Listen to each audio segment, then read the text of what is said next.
Sir, please. Hello.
Mr. President, our esteemed resource persons, Mr. P.V. Durgadas, Mr. Kamal Kishore Gurnani, the participants, and my faculty colleagues. Good afternoon. I welcome you all to this webinar, Banking During COVID-19, NPA Management. SB University believes in dissemination of knowledge. That is why we have been conducting seminars, conferences regularly. Because of the pandemic now, physical conduct of seminar is not possible. That's why we have been conducting these things online as webinars. And in our webinar series, today we have 25th webinar. You can call it a Silver Jubilee. We've been doing it since April, almost one per week. And today's webinar, as I have said, is on banking during COVID-19 NPA management. NPA or non-performing asset, as you know, refers to loans or advances of a bank or a financial institution that are in default or in arrears. Why do we call it NPA or non-performing asset? We all know loan or the credit portfolio is the most important asset for a bank. When a borrower defaults, she or he doesn't pay back the credit offered by her or him. Payment of principal and interest is missed or delayed. An asset, we know, performs so long as it gives returns. In the banking parlance, so long as the bank earns interest on the particular asset, that remains performing.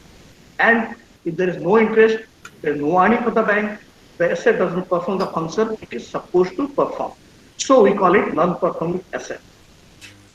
NPAs place financial burden on the lender. The bank's health goes into jeopardy. And maybe if the worst situation comes, a bank itself may turn NPA. That is why earlier only bankers were considered the NPA, but now NPA has become a common buzzword since it adversely impacts the economy as a whole, and more so during this pandemic. That is why today's subject is on NPA management. And the structure of the webinar is we have talked by two eminent bankers, lifelong bankers, Mr. Durgadas and Mr. Kamal Kishore Gurnani. Then we have the question and answer session, and the webinar will come to an end. I request the participants to kindly mute their microphones, turn off the camera, and use the chat box for their questions. Our first speaker today will be Mr. P.V. Durgadas. He has 36 years of rich and varied experience in banking. He started his banking experience from branch operations, gained experience in all aspects of banking, including foreign establishments, and he was part of the top management of two public sector banks, Bank of India and State Bank of Travancore. His last assignment, official assignment in the bank was as General Manager and Chief Vigilance Officer, State Bank of Travancore. Mr. Durgadas is known for his acumen in credit management, including managing NPA. And his present activities include visiting faculty in banking and freelance writing. Also, he believes in giving something back to the society, so he also works as a volunteer in a palliative care center at Trivandrum. Mr. Durgadas will paint a picture of the present scenario during COVID-19 and explain the impact of NPA on the economy of the country. He will also explain to us how NPA works as an important parameter to evaluate performance and health of banks. Mr. Durgadas, please. Good evening, gentlemen. Good evening, ladies too. Thank you for the good introduction which I got from my colleague and old friend, Professor Ray. And thanks for giving me an opportunity to be before you to talk about NPA or, the banking during the COVID and the NPA management. Banking during the COVID scenario banking is not at all secluded from the worldwide scenario of the pandemic. This pandemic of COVID-19 has already affected the whole world and the whole population. And no economy or no country is perhaps shielded from this particular thing. So I will touch upon a common man's viewpoint on the banking scenario today when you go to a bank. I will only explain initially as a common man, not as a banker. When I went to a branch the other day, I could park my car very easily because there was crowd was very lean. I could enter the premises. I could see a ATM there, which used to have a board, no admission with helmets on or with parda on. But notice board has already gone. It is stating that please have your masks on, and it is giving you a direction to have sanitize your hand and then only get in. The armed guard used to invite me with a salute. Instead, he gave me a thermometer on my temple, and he measured my temperature and ushered me in. And inside the bank also, the staff was very lean to attend to me. The chairs in front of the counter have been removed. And I had only a very limited transaction to make. I just went there to hand over a particular paper there. I gave it there and came back. This was the scenario when I went to the bank the other day. The scenario within the branch premises for a common man has also changed because of this NPA. What has transpired within the branch, within the bank management, or how do they manage the things happening behind the screen also is very, very important. Mainly because this has affected the working of the bank, the working of the assets of the bank, and created perhaps the fear of increase of NPA. Even in the case of any economy for that matter, the NPA which has affected the countries have brought down the whole economic activity by various percentages which have been brought out by the agencies. The World Trade Organization says that there has been an 18% drop in the Q2 2020 as far as the world trade is concerned. The credit deposit ratio of the Indian banks have gone up during the Q2. That means the credit offtake has been slackened. The imports have dropped by about 26%. Exports again dropped by about 13%. The fuel and power consumption, which is a parameter for the industrial activity, has also come down by about 10% during the Q2 of 2020. The impact has been felt world over, and almost all the economics have developed, and developed economies or developing economies have been affected by this. Hardly, I don't think any economy is there which is not affected by this pandemic. Indian GDP fall was to the tune of about minus 9.6% during the Q2 of the present year. India was struggling to come up in the GDP growth during the past years. 2018 to 19, it made a growth of about 6%. And 2019-20, it made a growth of about 4.2%. And the forecast for the 2021 says it is going to be a negative growth. But what really makes you think beyond the present situation is the thought about the recovery from this particular situation. The recovery is not in the near future, perhaps.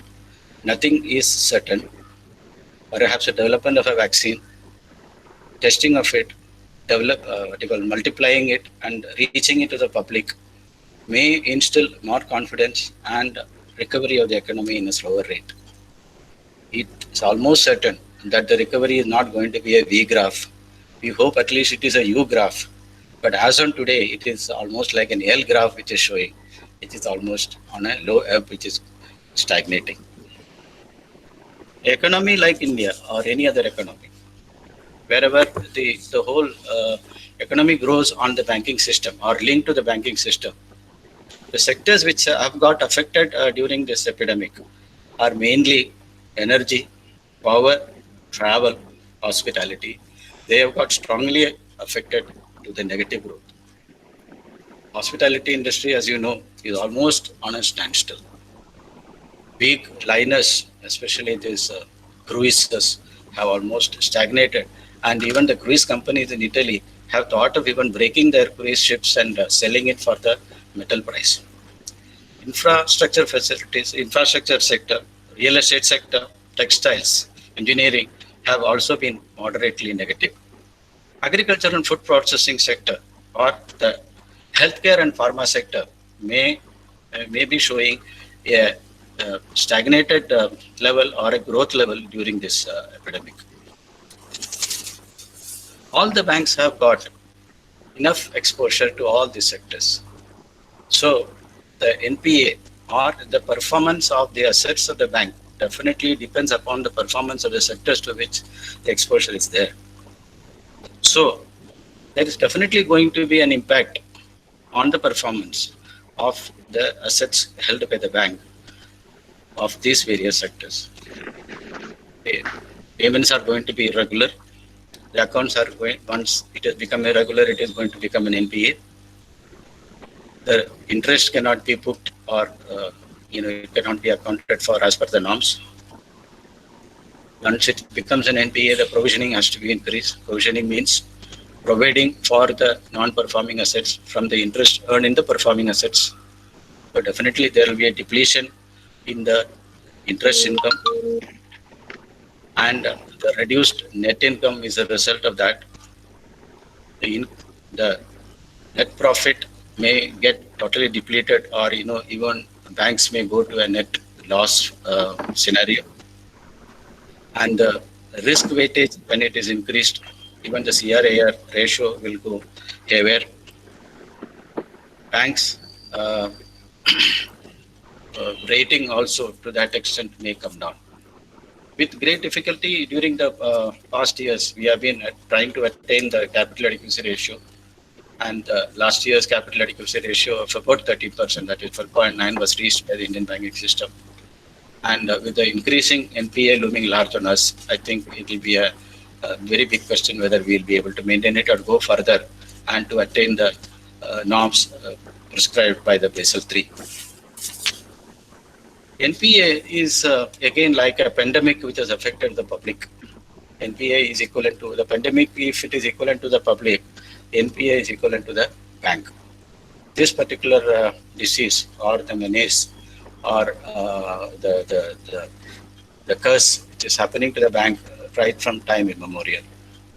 Earlier, before we started the mass banking or before the nationalization, we used to be concentrating on the more of asset-based finances, wherein these assets were confiscated and our bad debts were liquidated. It was working like a you can call it like a dose of medicine for treating the NPA menace. The mass banking and the social banking and the rapid branch expansion of the Indian banking scenario has increased this epidemic, and there is no asset to fall back upon. The recapitalization of the banks, which happened during the latter half of the last century, was like giving a oxygen or putting the patient in the ICU and to revive the banks. Such a thing may not be possible as on today's scenario, and government and RBI have come out with lots of measures to avoid this particular thing. So, government, I think RBI has been quite proactive in bringing out measures in declaring some moratorium measures, plus some inter-subsidy measures, etc., which we will discuss perhaps during the webinar on later. Maybe my friend Gurnani will talk on that. But there has been other aspect which a bank has to show to the outside world called service. Bank as it is a service organization. It is in the business of service and it has to make profit. It has to treat people. It's a custodian of money kept in the bank. So, branch had to function. It could not be closed down during the pandemic season. So, you must be imagining that hospitals were functioning, the police personnel were functioning, the other group which really functioned during the pandemic and which has been still functioning rather satisfactorily to serve the public is the banking sector. So we had to function with social distancing in mind to avoid danger of spread of the disease to the clientele, the customers who come to the bank. Bank staff also had to be protected from this menace. And there has been quite a few instances of even bank staff getting affected, and few of our colleagues also succumbed to it. And on the side of the customer, it was again, the impediments were reaching the branch. The traveling was a problem. Public transport system was not available. Reduced service counters and service personnel at the counters. Reduced facility at the counters. People used to say that you come later, this facility is not available. There were only minimum facilities which were done. Then fear of contact with the branch staff or fear of contact with the money. This was not very explicitly explained by the RBI in their circulars, but there was already a fear among the minds of the people that if you handle notes, the real currency, you can get NPA. And RBI could not refute the fact that the virus, which is such a small organism, could stay in the currency notes for 3 to 5 days or even more. Studies have not been finally come out as to how many days it can stay in a clean or unclean note. So this again led to lesser venues for expenditure in the case of a regular income group. Thereby, people went to even more of deposit avenues. To avoid this contact payments, etc., banks, digital payments gave got a real boost. There has been a 50% rise in the digital payment during the last 6 months. The fear of touching money increased the POS sales to the cards to the tune of about 77% in February, and 237% rise of POS sales were there in the month of April. Even an auto driver or a newspaper boy used to get the payment by having a QR code scanner with him and used to ask for a payment through that. If demonetization drove us towards some drove the customers to paperless banking or currency-less transactions, even there was a lessening of ATM withdrawals in the banking system during the course of this 6 months. The State Bank of India says there has been a 25% reduction in the ATM withdrawals during this time. So that means people have gone even avoiding withdrawals from the ATMs and spending the currency notes, directly paying it to the for their needs. RBI says the e-wallet transactions were about 2,800 crores worth in February 2020, rose to 11,100 crores in May 2020. So the bank management had a tough time in managing the show with the available staff and redeploying them for their work. Staggering of hours was one of the staggering of staff members was one of the things that what you call adopted.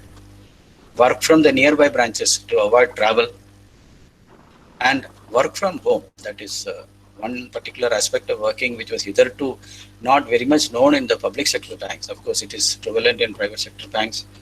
Started being the order of the day, and leveraging technology platforms effectively for facilitating this particular work was also being exploited. The challenges for implementing this was the major challenges were connectivity, provision of hardware, providing virtual private network platforms with firewalls to facilitate smooth functioning, monitoring of this particular work conducted at home. Plus, there could be some union issues which may be cropping up at a later stage. Many of the new generation banks, present PSBs, have got a feel of this particular aspect of work from home, and they are turning towards this particular aspect as a golden chance to reduce the expenditure. The major advantages in this particular case is that you are going to avoid the time taken for travel. You are not going to provide any transport facility. You do not provide the same workplace infrastructure. And in one of the statements, even the SBI chairman had one recently remarked, he is going to save about 1,000 crores during this particular year by implementing the work from home in an effective manner. Even Bank of Baroda had come out with a statement that 50% of the employees will in the future work from home as per its MD. In ICICI Bank, Axis Bank, the phenomenon is working.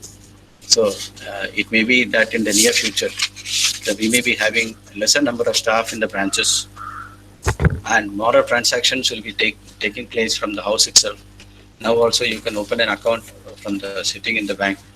I don't say that it has been a direct fallout of this COVID, but at least this particular situation has augmented that, or facilitated that, or it is a catalyst towards this particular change which is going to take place in the banking scenario to be seen from outsiders. And regarding the NPA, definitely it is going to be a very great menace for the bank to control it.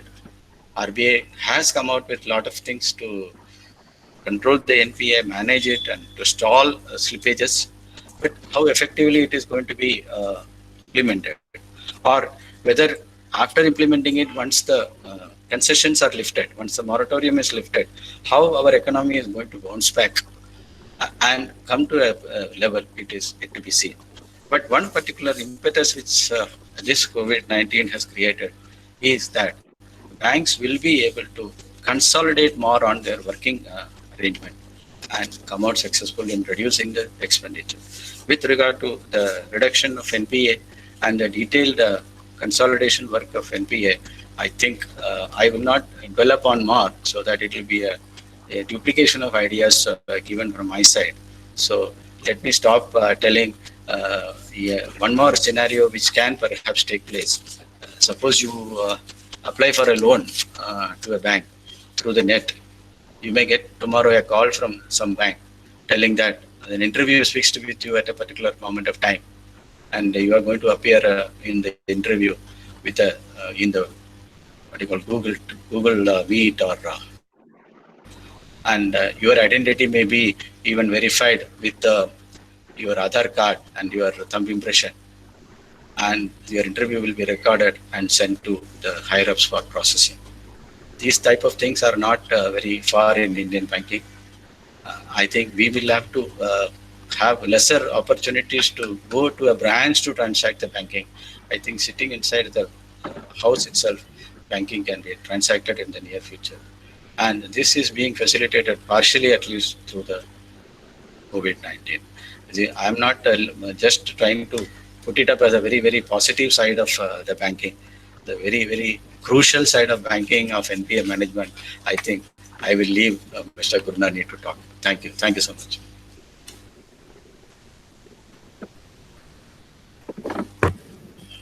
Thank you, Mr. Durgadas. You started very humorously painting a picture, the present picture inside a branch. If anybody goes to a bank branch, what is the situation now?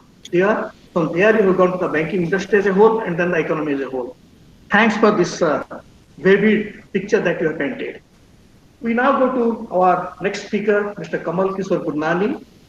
He has 38 years of vast experience in banking industry with a 360-degree overview across various levels and facets of banking. His forte has been NPA management, and he has a deep understanding of the subject. Post-retirement, Mr. Gurnani has qualified as a registered independent director and registered insolvency professional. He is now the whole-time director of an insolvency professional agency in Mumbai named Renaissance Insolvency Resolution Professionals Private Limited. He is also actively engaged in NPA resolution process under IBC, Insolvency and Bankruptcy Code, and NCLT, National Company Law Tribunal. He is also engaged in restructuring of high turnover companies and assessment of project finance. Welcome, Mr. Gurnani, and I would request you to explain to us the reasons for NPA, especially NPA during COVID-19, and how to manage NPA, again, especially during COVID-19. Welcome, Mr. Gurnani.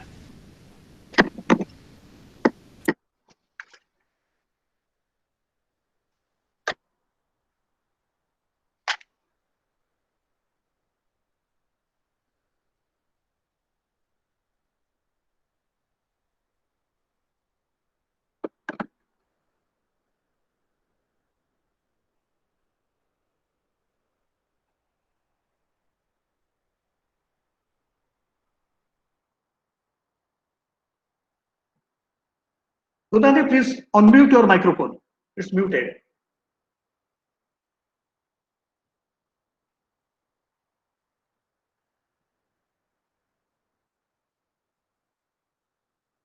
It's still muted.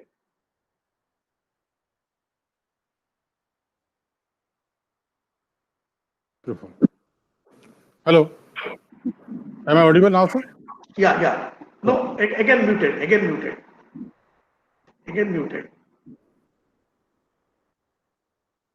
Mute हो गया. Now it's okay. Now it's okay. Yeah. Thank you. So thank you, Mr. Durgadas, for giving the overall view. Am I audible, sir? Yes, you are audible. Yeah. So my subjects today are the regions for account turning to NPA. These are normal regions and COVID regions also I will explain. NPA during COVID-19 and how to manage the NPA, especially during COVID-19.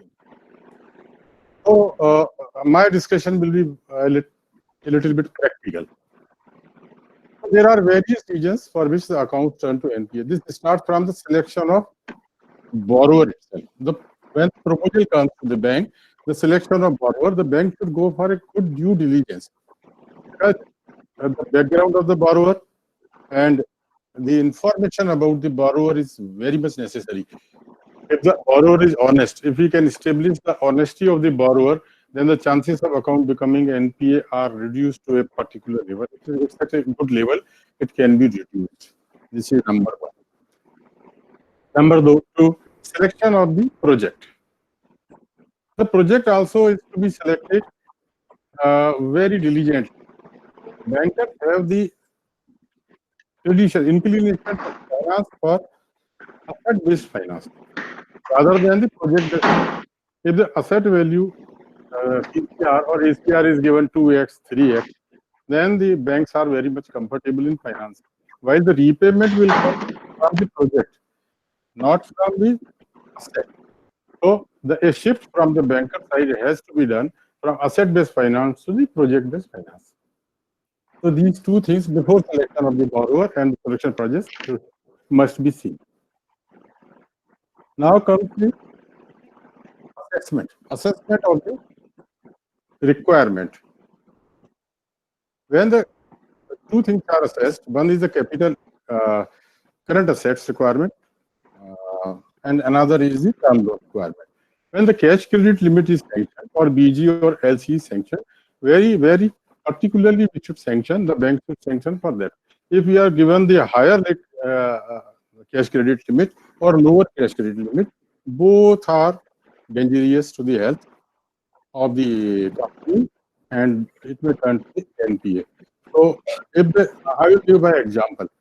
If the requirement of the working capital is say 10 crore rupees and sanction is 12 crore rupees, so 2 crore will always be appearing unutilized in the system of the borrower and the bank also.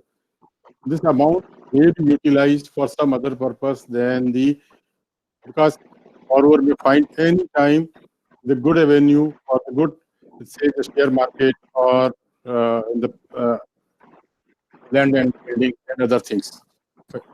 So that is not advisable, and even lesser amount of sanction of the cash credit limit also will lead to the account turning to NPA. So proper cash credit limit, proper term loan should be sanctioned. BG and LCs. So these are non-fund based limits, and whenever we bankers sanction the BG limit, they think that this is a non-fund based limit, and so second seat is given and it is not given the proper assessment. Proper assessment should be given because any time the non-fund based limit can be converted into fund based limits. So proper assessment should be done because this improper assessment can lead to the account turning to the NPA. Now, proper monitoring is to be done. Once we sanction the loan, the proper monitoring of the disbursement should be done. At the first place. So when we give the cash credit limit to borrower, now cash credit limit, there is a daily disbursement. Daily payment comes and daily payment goes. How to manage that? How to monitor that? So at least the higher debits should be monitored. I will give one practical example. I was the credit in charge of the branch. 5 crore rupees cash credit limit was sanctioned, working capital limit was sanctioned, and a check comes for 50 lakh favoring a jeweler.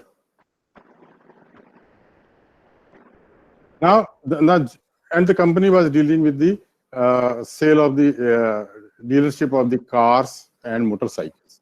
So this is a transaction unrelated to the. I stopped that payment and talked to the borrower. They told, no, sir, please pass this check. But it will adversely affect the reputation of ours. We should not pass such type of checks and should keep a vigil, keep a monitoring that the payments are not made for the unrelated entries because this is a diversification of funds or rather the siphoning of the funds. This type of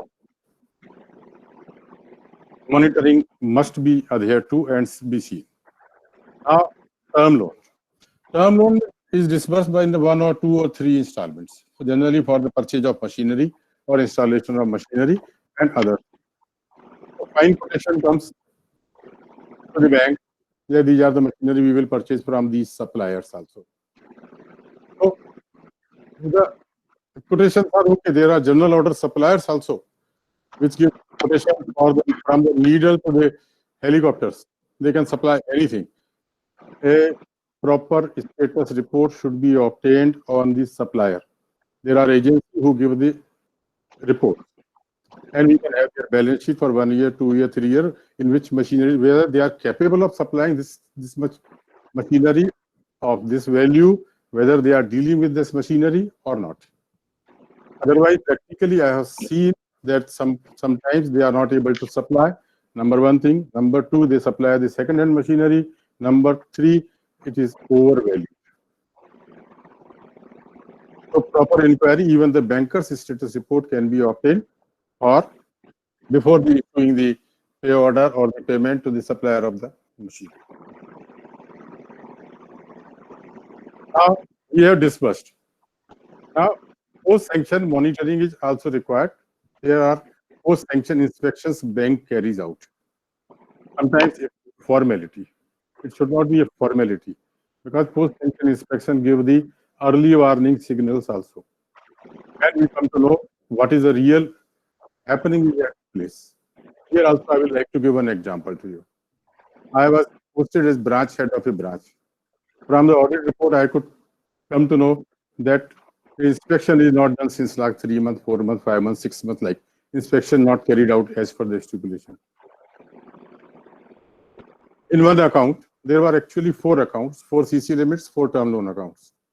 I called the borrower, one company, 4 units for color, emulsion, paints, etc. I told that I want to inspect it. It was okay, sir, we will go for inspection on Monday. I carried out the inspection for 3 units. All the 3 units were okay. I was satisfied. But 4th unit could not be inspected due to paucity of time. I told we will go it for next time.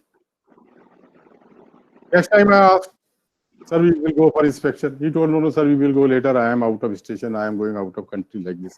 So it was being delayed. After 15 days, I told I will go myself if you are not able to accompany me. He told, no, sir, this Monday we will go. I went for the inspection. Everything was fine. Company was running, raw material, work in process, machineries were working, some final products, packing material, everything was there. But I had a doubt in my mind that something is wrong with this unit. Why the inspection was so delayed? How to check it? I just asked the person, where is the electric meter? He goes, sir, where is the electric meter? I told, okay, just read the reading of the meter. He told, sir, 56729, I noted. I asked that give me 6 months electricity bills and its payment receipts. You will wonder that the company was not functioning since last 1 year. It was closed. It was working because of my inspection only, just to show me that we are working. Fake stock statements were being given, and some adjusting transactions were being made into the account. So the banks should take very carefully the post-sanction inspection, and also should go for the stock audit done by the chartered accountants of the companies, chartered accountant firms. They do it really well, and the bank should not interfere with the work of chartered accountants or the stock auditors. Verification of the stock statement. When the stock statement submitted, then we, after deducting the margin, we take out the drawing power and drawing limit and allow the borrower to withdraw the money and to do the transactions.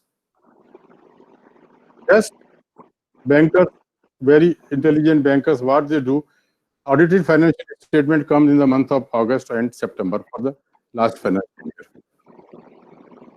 Let's see the stock value there and the stock statement submitted by the borrower in the month of March. Most of the cases you will find there is a huge difference.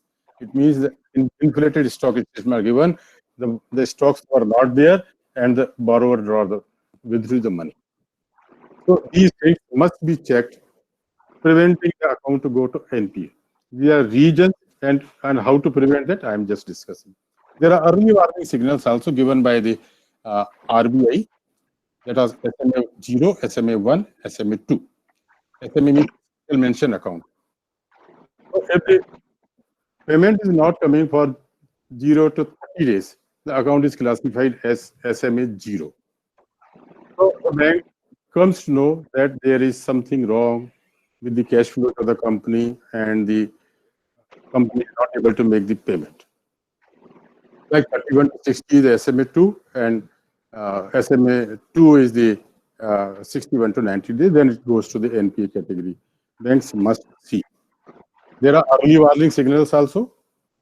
For accounts going to NPA, there are delay in submission of the stock statements, MSOD is monthly select operational data and audited financial balance sheet. And there are frequent demand of temporary overdraft, temporary over limit. So that also should be considered, as there is some stress in the company. Invocation of the bank guarantees, development of LCs are some reasons. There are also some other reasons other than monitoring, that there are change in the government policies. That also the account may turn to NPA. I will give an example of wind energy. Wind energy was being sold at 9 rupees, 10 rupees per unit. PPA agreement with the state governments were in place. PPA means power purchase agreements were in place. And government of India wanted to enhance the capacity of wind energy. We were surprised that the wind energy rate came to rupees 2 rupees 85 paisa per unit. And old PPA agreements were cancelled by the state governments, and old accounts turned to the NPA. There are some other political, social, environmental reason also, because of which the accounts can turn to NPA. Economic slowdown is one of the reason. Cheap import also is the reason. Natural calamities are also the regions which are beyond the control of anyone. Genuine business losses also are the reasons for the account going to NPA, but that is say 3%, 4%, 5% of the total cases. Willful default also, if we have the proper monitoring, proper check on the account, the willful default also can be checked to certain extent. So briefly, I discuss the reasons for account going NPA and how can we check that also. We can have the check to certain extent. Now, NPA during COVID-19. As Durgadas sir told that we cannot tell at this moment where this amount will go, where this percentage will go, because the pandemic, how long it will continue, how long its effect will be seen on the Indian economy, we just can't tell. So from 9.9% today or March 19, it can go to any level. Some agencies say 13.5%, some agencies it will go to 18%. So we can't at this moment tell that where this will reach and how this can be handled. We will discuss. So now I will tell how to tackle NPA, and especially during COVID-19. Government of India has and RBI has given various tools to us now, monitoring this one, moratorium of say 3 months, then again 6 months. So that can help temporarily to us, because this cannot help us for a longer period. Emergency credit line is also given, 100% guarantees to the bank also given under this, and so many other regions measures are given to the bank to control the NPA. Now there are how to manage the NPA. So number one is the recovery through follow. When the borrower is not having the funds, not having the cash flows, this may not. Filing the suit in the DRT and the court, this is for purpose saving, for the purpose of limitation. At this juncture, this cannot work. Action under SARFAESI Act, yes. So without intervention of the court, bank can sell the security assets charged to it. This can work, as in this pandemic time, we may not find the buyers who buy and the value for this also. One very good measure is given by the Reserve Bank of India, and this is a one-time restructuring. Yes, I welcome a lot. A very, very good measure is given. Now, under this one-time restructuring, all the loans, even from the personal loan, retail loan, the company loan, MSME loan, every loan can be restructured. In the restructuring, RBI has allowed that the remaining repayment period can be increased, can be additionally increased by 2 years.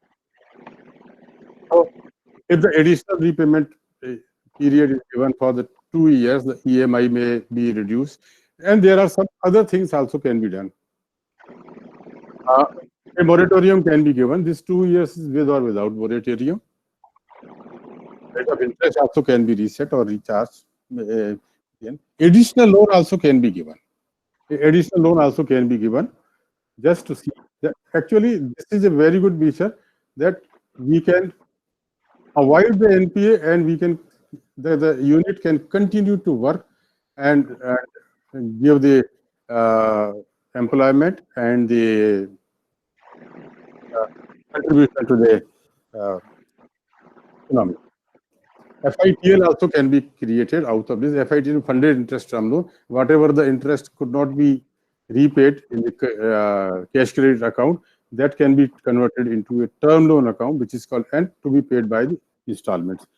This is a very good feature, and the banks are considering this, and this can certainly be able to manage the NPA. Another is given the one-time settlement. This is also a RBI very old scheme, and this can work also here also, and this pandemic time also this can work. So sometimes the borrowers are having some other income and other resources also to pay to get out of the NPA. One-time settlement, though gives loss to the bank, and sometimes it doesn't give the loss to the bank also. I will give one example also. One-time settlement, say the outstanding is 100 rupees in an account, uncharged interest, which is not a charge because of the account turn to NPA, is 20 rupees. So a total dues are 120 rupees. Now this account is 1 to 3 years NPA, so provision is 40%. Provision has been done in the last financial year. Now, for this one, against this 120, even if the offer comes for 80 rupees, then also bank can book profit this year. However, this 20 rupees is not booked, so it is not in the books of the bank. So 20 rupees can be very well written off. Now the outstanding is say 100 rupees. Out of 100 rupees, 40 rupees are already provided by the bank in the last financial year. So now total dues are say 60 rupees. A customer is offering 80 rupees. This is a profitable proposal for the bank. Bank can book 20 rupees profit this financial year. Banks see this way also, and when we think that the banks are at loss, banks are booking loss, but for this financial year, banks is earning the profit. Another way is Insolvency Bankruptcy Code 2016. Under this, the banks can file case in the National Company Law Tribunal. The benefit of this is that this is a time-bound process. Process has to be completed in 180 days. In 180 days, if it's not completed, only a one extension of 90 days is given. So within 270 days, the process is completed. But this pandemic, the government of India has suspended the IVC for 1 year, from this March to the next March. And only for the cases which are affected because of this pandemic. Other cases, still the banks can file and recover their dues. Another way of managing NPA is sale to ARC. ARC is asset reconstruction company. They buy the stress asset and make the payment to the bank. Now, payment to the bank depends on the how much outstanding 100 rupees that can be purchased by the ARC for 80 rupees or 70 rupees or 90 rupees. Same thing may be applied, which I told in the case of OTS. But here one more thing is there. Asset reconstruction company generally do not give the upfront payment of whatever they agree to. Say if it is outstanding is say 100 rupees and 80 rupees they want to buy, they pay 15% only upfront, 15% or any other percent, and for 85% they issue the security receipt. So that may not immediately reduce the burden of the NPA on the bank.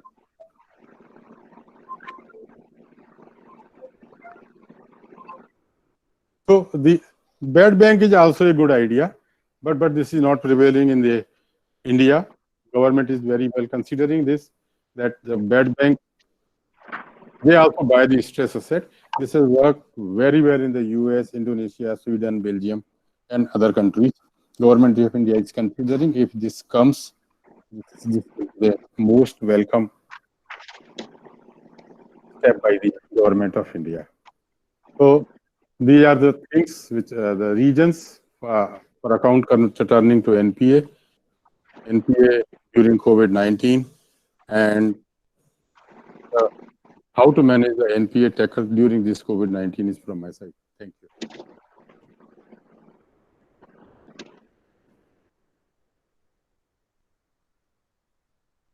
Hello.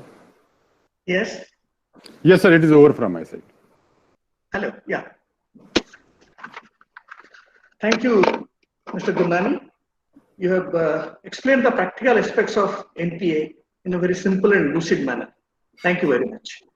We'll now go for some questions. The first question is for Mr. Durga Das.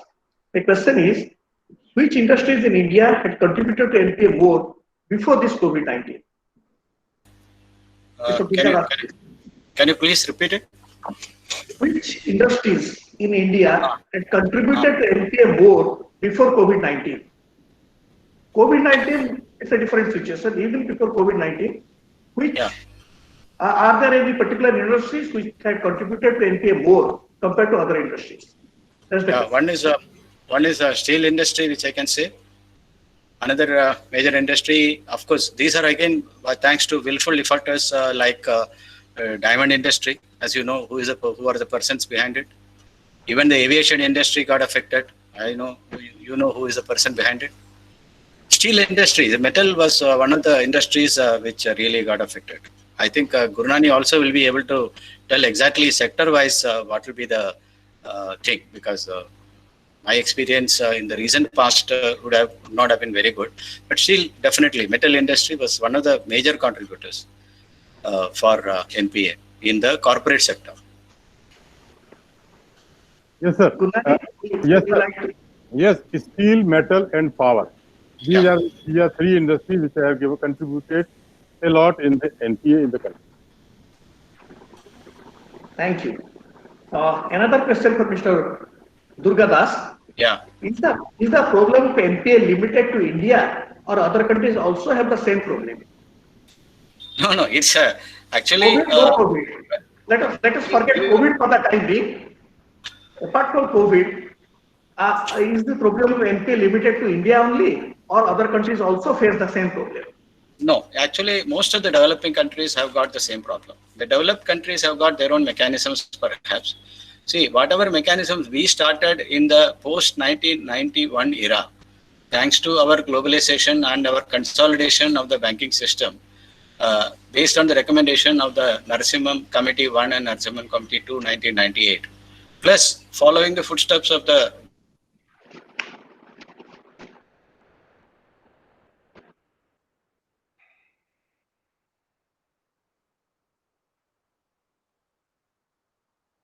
Hello.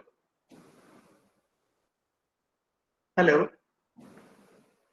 I think Mr. Durga Das is facing some network problem. So my question now goes to Mr. Gurnani. Yes, sir. The question is, why is it that the public sector banks account for 80 to 90% of the estimated NPA in India? How is it that private banks are performing better? Oh, see, the root cause is the finance itself. See, the private banks are very much choosy in financing, while the government banks are supposed to finance some areas which are the government gives the government sponsored scheme and other schemes to which the private banks do not finance, and these accounts go. Say, take for example the Mudra loans. So Mudra loans are financed by the public sector banks and government banks also only. So when they finance this, the incidence of NPA is more. Okay, thank you. Another question for Mr. Gurnani. Borrowers are now facing a lot of problems due to COVID-19. The government and the RBI have allowed moratorium on payment of principal and interest to help them. Now the borrowers are demanding that interest charged during the pandemic period should not be compounded. How will it impact the banks? Why banks are opposing this? Yes, sir. See, the banks are doing the business. They are accepting the deposits and lending the money. So whatever they are taking the deposits, the deposit rate of interest, they are giving the compound rate of interest. They are not giving the simple rate of interest. Now, since cost of funding is more. Now, sorry, sorry, there has been some disruption. Yes, see, this is another handicap for a technology-based working. Yeah. When we move from a brick and mortar to system to webinars and all that, I think we are more dependent on the connectivity and things of that sort. Okay, what I was trying to tell you is that the countries wherein the NPA has been substantially less I can give you examples of that. Canada, I believe, has got only about 4%, 0.4% NPA. Korea, 0.5%. And there has been, of course, Korea, I don't call it North Korea. As North Korea's figures are unknown to the world. South Korea has got one of the lowest NPAs. But during the COVID, every country has been affected. Even, for example, as big as USA has been affected, UK has been affected very badly, almost like India or even more than that sometimes. We don't know exactly. When the GDP deceleration comes out at the end of the year, I think even European countries may show much more dent in their effect. But nevertheless, when you are comparing India with other countries, one thing we can be very much proud of, that when there is a 33 or 34 crore population in USA and boast themselves as the most powerful economy in the world, we with 138 crores of people and with such a great amount of unemployment and with such a low per capita, we have been able to sustain ourselves in a very great manner. I think we should be proud of it. See, let us not try to belittle our economic system and the banking system and the measures undertaken by the government and the RBI. Yeah. Thank you. Gurnani, you were answering about that compounding of interest. Yes. And why banks are objecting to that. Sir, the banks are always working on the thin margin. Some banks are in the loss. So now, when the cost of fund is more, now this concession, if it is to be given, will add more to the loss of the bank. So that's why banks are opposing this, I think. We'll have the last question, and this can be taken up by either of the panel members. Is the problem of NPA limited?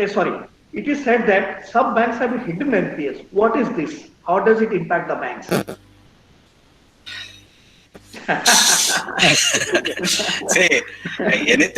Anything hidden has to come out.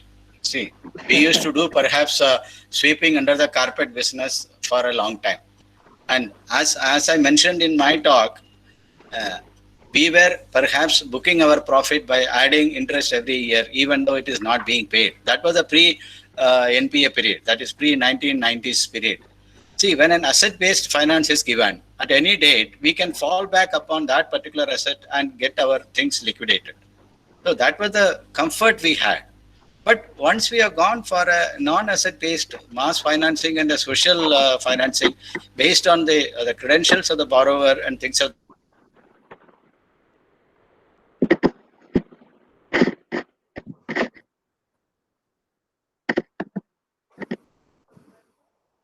I think Mr. Durgadas is there, again having some problem. Would you like to? I will take over, sir. Yes. Yeah, yes. So this hidden NPA, yes, hidden NPA existed, but now it is not existing at that level because the RBI has started the asset quality review. RBI does the asset quality review of the bigger accounts, and even after the publishing of the balance sheet, audited balance sheet, they change the balance sheet and give the NPAs. You must have seen in the newspapers also, in some banks, the losses were increased or the profits were lessened by the Reserve Bank of India. Now, the banks are having that threat that in the asset quality review, the RBI may change the asset classification and may turn the account shown by us as standard to the NPA. So that threat is also there, and the bad name also comes to the bank. And bad name also goes to the market also, which affects their share price and other things also. So now this hidden NPA is the thing of past, I think. Now, this doesn't exist at the level it used to. Now it's very less. I'll add to this. In fact, RBI has said that banks should fully automate their NPAs. That means it should be automatic process by June 2021. And thereafter, there won't be any question of hidden NPA. Anyway, thank you, Mr. Gurnani and Mr. Durgadas. We have come to the end of the webinar. The most important takeaway from this webinar is that NPA leads to asset contraction. How does it happen? If there is increase in NPA, there is no recovery, banks' funds get blocked, there is no recycling of funds, and it reduces the ability of the banks for onward lending. So there is funds crunch for the economy as a whole, economic development suffers, there's no surplus in the hands of the people, then if there is no surplus in the hands of the people, they cannot deposit, bank deposit goes down. Further, the fund available to the banks again goes down, because banks do not have their own money to finance, they depend on deposit to finance. So this becomes a vicious circle. Another aspect is that if there is no recovery, it means no interest earning for the bank, and this gets accentuated when there is shortage of funds with banks to lend more. So income goes down further. It can lead to bank failure and sound the death knell for a bank. No, I'm not sounding as an alarmist, but if NPA goes unchecked, it can really sound a death knell for the bank and give a blow to the economy. The second thing that the point that I would like to make is that we are talking of NPAs. When we talk of NPAs, we are talking of credit. There are certain other NPAs also in banks. Say, for example, suppose you go by train, you find almost all railway stations, when you are approaching the train is approaching the station, you find some used machineries and other railway property. They are lying by the side of a track. They're all waste. They're just like that. Similarly, in case of banks also, there is infrastructure which is lying waste. Buildings, furniture fixtures, all these things are lying waste. These also can be treated as NPA. And there is now time for banks to look after these things. And there could be another type of NPA also. By this NPA, I mean the human resources. The human beings are the most important assets for the bank. So there are certain assets who do not perform, certain human assets who do not perform. And I call them not NPA, NPL, because they do not perform. At the same time, they are salary. They are non-performing liabilities for the bank. We have come to the end of the webinar. I thank both the resource persons. In fact, Mr. Durgadas and I, we joined Bank of India, the same batch, long back in 1975. But thereafter, we were in training together. Thereafter, we have not met each other. And this webinar has given me an opportunity to see at least, not meet, see at least online my old friend, Durgadas. Thank you, Durgadas. Thank you very much for this. Yeah, thank you. And Mr. Kamal Kishore Gurnani, when I was working in Madhya Pradesh, we were colleagues. And in our zone, if we could do something with regard to NPA, the credit goes to Mr. Gurnani only. Thank you, Gurnani. Thank you for being a friend, and thank you for this lucid and simple exposition of NPA. I convey my thanks to our president, Dr. Biswajit Patnaik. In fact, this webinar is basically his idea, and today we are completing, as I told you earlier, today we are completing a 25th this webinar. I convey my thanks to our faculty colleagues and to the team webinar.